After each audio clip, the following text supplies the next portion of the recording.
Well, hello folks, back at you again with, I'd say it was a request, but the fellow I was speaking with didn't request a medley. That was my own idea about responding. The request was for a certain song, that being the White Cliffs of Dover, or the people probably remember it from Dame Vera Lynn's recording. There'll be bluebirds over the White Cliffs of Dover, and the request was for it to be played in ragtime, and that's out of the question. It's not that type of a song, and got me to thinking, which is a dangerous thing, but I do that sometimes. I realized that we have upon us in a few weeks the 75th anniversary of the Normandy beach landing, that being commonly known as D-Day. Has an awful lot of significance to a lot of people my generation.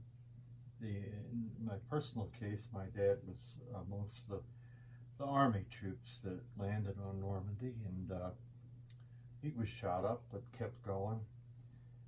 Anyway, so there's no ragtime version of White Cliffs of Dover, but it did occur to me how our music, our American, in fact our international music from all countries, is not only reflective of the trials and tribulations, the horrors and joys of life. It's oddly, in some cases, foretelling of events, such as the first tune. I decided on a medley of tunes because I can't really do what I'd like to do, which we'll see what happens, but I can't do it in one song.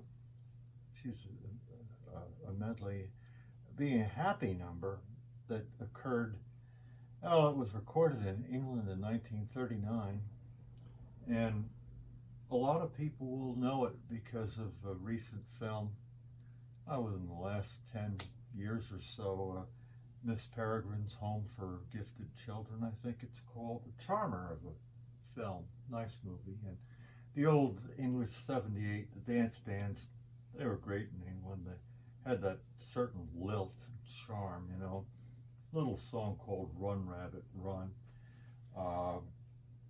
They didn't know at the time that the bombings of London were going to happen in about a year after that record was issued.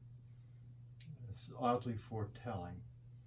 At the same time, in Germany, a very great singer by the name of Lale Anderson recorded a musical adaptation of a World War I poem about a girl standing under a light post, forlorn, known as Lily Marlene, and that was in '39 also.